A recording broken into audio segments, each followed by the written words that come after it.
150 houses in an area of Ferndown. Hundreds of officers flooded the area. The operation became headline news. Detectives searching for a bomb which a blackmailer claims he's planted in Dorset are continuing their investigations today. A large area of Ferndown remains sealed off, while police and bomb disposal experts scour the area. It was effectively an inch-by-inch search through the gardens and through the bushes, through the sheds and anything that existed within those gardens. This was a really tense time for Dorset Police. We had to find that device. Police and military personnel searching for an explosive device said to have been placed in the area. So far, nothing's been found. But as the search entered its second day,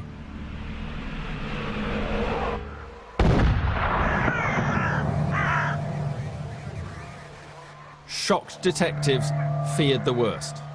Everybody that was working in Ferndown at that time, they were convinced that actually the bomb had gone off. All the police resources went running round there responding to this, and it turned out it was a couple of young apprentices who had exploded some hydrogen balloons from a local garage, and they thought it was a bit of a giggle. On the 7th of December, 3 days into the search, Sally wrote again. The apprentices were not the only ones who were hoaxing. He explained in his letter that we could stand down, that he actually hadn't deployed a device, but if we stalled, there was always the threat. This time, the bomber had been bluffing. Next time, the police might not be so lucky. We deployed additional overt high visibility patrols. We put out bomb casts to respond to calls from the public in relation to suspect devices. So we provided everything that we could in reassuring the public that we were taking this matter extremely seriously. But as the police stepped up their public presence, their undercover operation yielded a significant breakthrough. Sally's latest letter, which revealed that the pipe bomb was a hoax, had been traced back to the Bradpole Road postbox. I knew on this occasion I had very good footage. I knew that hopefully that we'd be able to identify him from it. But the bomber was not the only person to have used the postbox that day. Unfortunately, this is the run-up to Christmas, and during the period that Sally posted, he was one of 38 posters who posted between them 172 letters. So it then became a very difficult problem to try and identify which poster was Sally.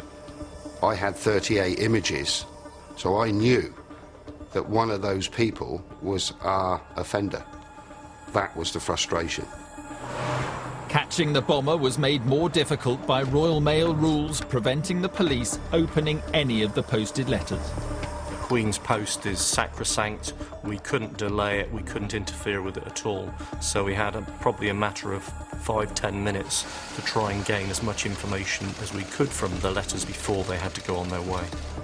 Before the letters were sorted, officers copied all the addresses on the envelopes. Once they'd been delivered, they contacted the recipients, pretending to be managers from the Royal Mail. We explained that there was a problem with the mail in that area, and could they just tell us who had sent that letter in order that we could make inquiries with them. As detectives worked their way through the addresses, surveillance officers kept watch on the postbox. My view was certainly that a lot of those 38 would be regulars that live in the local area or pass that way regularly and use that postbox. When one of the suspects was spotted, the police were ready to act. We did that through various means, actual physical surveillance, following people from the postbox. Some actually walked back to their home address, which was nice and easy for us, or back to a motor vehicle so we could obtain a registration number. But such close surveillance was risky. Of course, if Sally becomes aware of our interest before we get to him, he can destroy any of the evidence that maybe he's got within his home.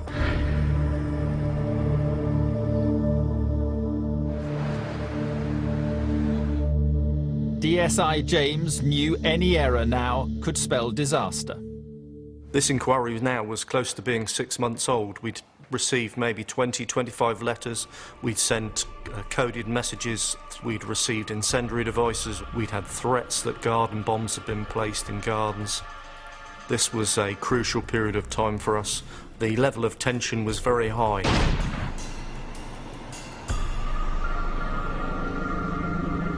In late December, as officers watched the postbox, they made an identification that they hoped would never happen. One of the 38 posters was a local police officer that worked within Bournemouth. Just as the investigators had feared, it appeared that the bomber might be one of their own.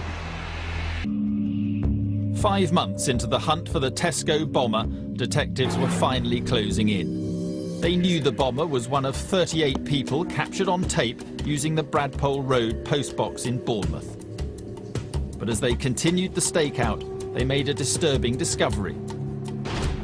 One of their suspects was a police officer. We had been concerned that a police officer may have been involved because of the use of jargon that indicated perhaps somebody had knowledge of the law. If the bomber was an officer from the Dorset force, he might even have inside information about the investigation.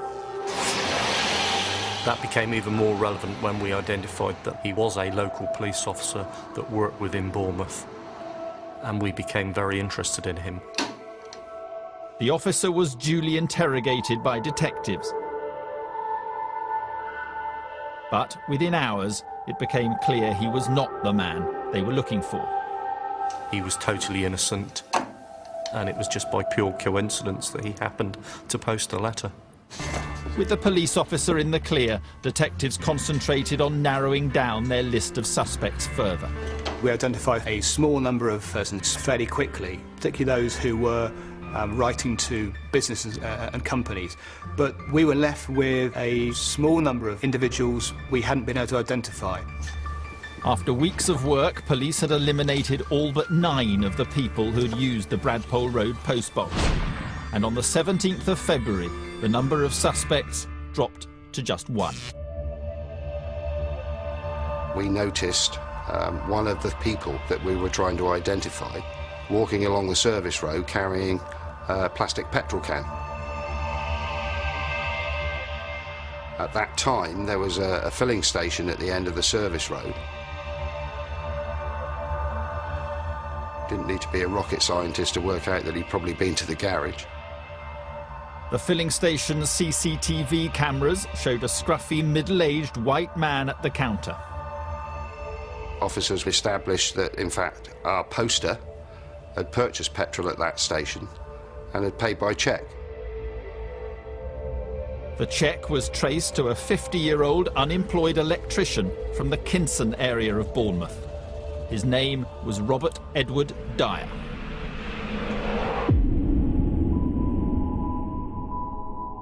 We carried out surveillance in the hope that maybe he would post a letter,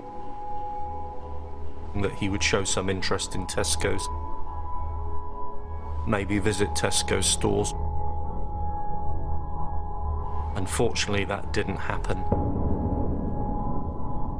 Dyer, who had no previous convictions, spent much of his time visiting his elderly mother and carrying out errands. On 2 occasions, police filmed him driving in the vicinity of Bradpole Road. Both times, Dyer did nothing to arouse suspicion. At that stage, this individual wasn't of any great significance. At the end of the day, I made the decision that we would go and knock on his door and carry out a procedure that we'd done with many of the other posters before.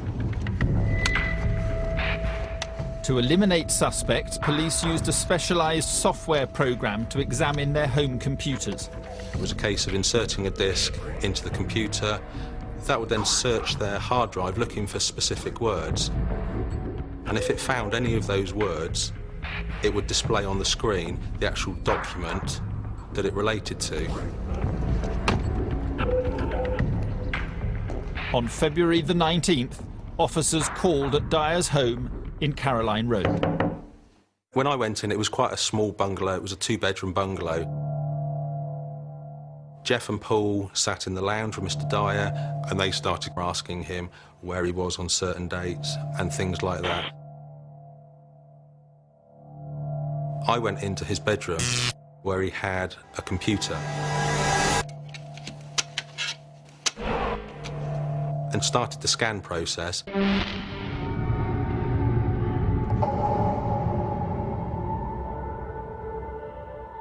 It was quite a sombre type of atmosphere within the actual bungalow itself. It wasn't long before it indicated that it had found some of the words and displayed on the screen a whole demand letter.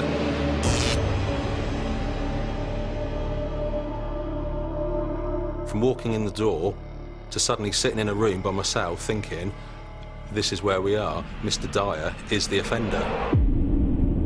That was quite some moment.